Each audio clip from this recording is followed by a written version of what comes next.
Hi darlings, thank you so much for joining me on my channel today. And today I have a Bible journaling process for you. In my mini Bible, I really have been enjoying this pocket Bible, and I cannot wait because next week I'm going to have an unboxing, well, more like a review on it for you. So I cannot wait to share that for you. I know some of you wanted to see that on my channel, but today I am doing my last entry, well, maybe last entry because I have one more idea, for the Good devotional by Creative Retreat. This one is so good. I've been getting so many ideas to continue to journal. It's packed with tons of scripture, so I kind of wanted to get them all. So hopefully I will continue to work with this, but I'm doing my 4th page here in my mini Bible, and I hope you join along. I'm going to be using some of the principles, also some of the cardstock stickers that came with the kit. So let me go ahead and put you fast forward and let's dig in. Okay, darling, so I've been dying to use the stencil that came with the kit. So what I do is I put some paper behind this page, and I'm going to use my round contour brush with the color Peacock Blue, which is a Creative Retreat ink, and I'm just going to blend this into the background of my page. I have been trying to think of a way to use this, and I think just using it as a background is the best way. And I wanted to kind of layer elements on top of it, so I think just choosing one color was the way to go. So you see me do that here. I'm just adding some color, and you're going to see me also kind of take off the stencil and add the journaling card that I'm layering on top. And this is just so I can see where I need to add a little bit more color. And so now I'm going to grab my zigzag glue pen, and I'm going to add some glue to the back of this journaling card. I am not journaling directly onto this Bible. These pages are sort of thin, so I'm trying the best that I can to use journaling cards to write over. So that is that. I'm also going to grab some of the word fetty here to spell out my title, and I'm going to cut one of those up. Don't be afraid to do some stamp surgery either on your stamps or on your stickers, just to make your products go a long way and to fit your needs. Definitely, they're your products, so use them as you want. I have this little square with the Greek word that I wanted to focus on. Unfortunately, it doesn't pan out, but what I'm doing here is using some of the Faith-Filled Digitals. This is the page with all the swatches, and I'm using some of that leftover pink to add some pink to this page. And I'm just going to tear that up and add some to the bottom and the top of that journaling card to kind of make it look like it's peeking from underneath. So you see me add that on again with my zigzag glue, and then I'm going to go ahead and do the same with the top portion.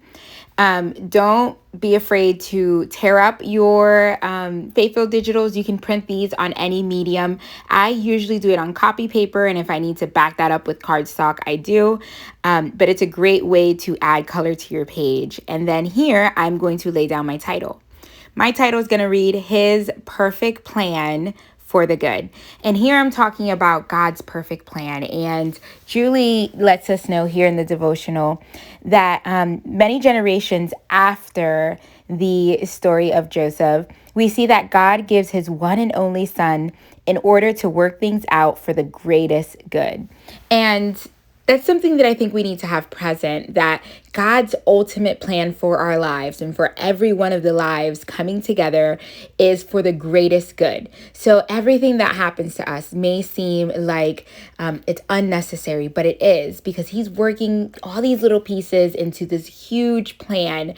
And Jesus was part of a huge part of the plan, where he was going to order the things that had happened in the past for then Jesus to come and to die and to give us what is our salvation, what is our redemption, and all of this align for God's greatest good, which is our greatest good as well. And so also, I like how she kind of ties it all in.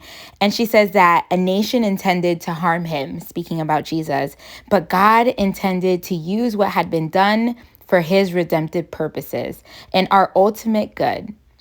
And I love how when we look at Ephesians chapter 1, and this is where I am, focusing here, from verses 3 to 14, it talks about Christ. And it talks about how it was all part of this plan. We were predestined, how he foreknew us, how he had already had established these beautiful pieces together in his plan, for his will, for his purposes. And I love just all of that coming together. And that is what this Greek word is really about. It is basically just saying that all of these pieces, many working pieces, they cooperate to create a greater result. And that greater result was our salvation. That greater result was our good. That greater result was being reconciled with God. And that's just beautiful to me. So here, what I did was I went ahead and used the stamp set. I could not use that little card as much as I tried to make it fit. So I grabbed the stamp set, I stamped out the word synergy and the Greek meaning, and I added that to the bottom here.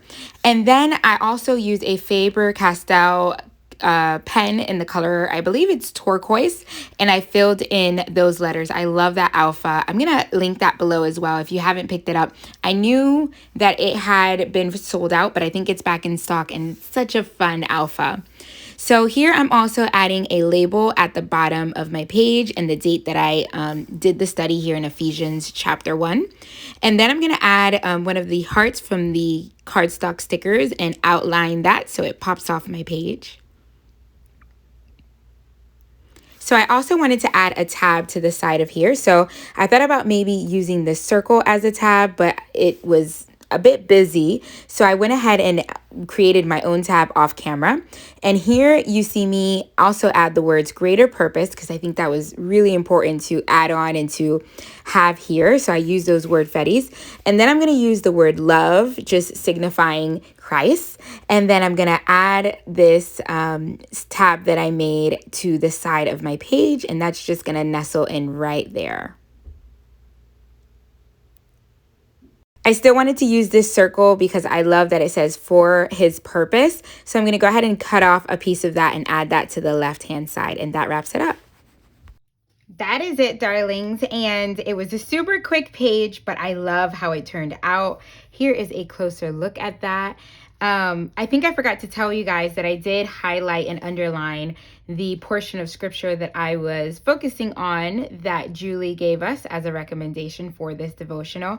And it just came together beautifully. I wasn't able to use this piece, but I'm okay with that because what was on here, I kind of summed up and added here. And it actually turned out better than I thought it would. So super cute. I'm going to link below if you have not picked up this kit and you want to. I'm going to link that below. I'll also link below the other the other process video that I did for the other entry in my Bible for this devotional kit. And as always, I hope you consider subscribing if you are new here. Hit the like button, the notification bell so you don't miss any of my videos. Thank you so much for joining me each and every video, darlings. God bless. Bye.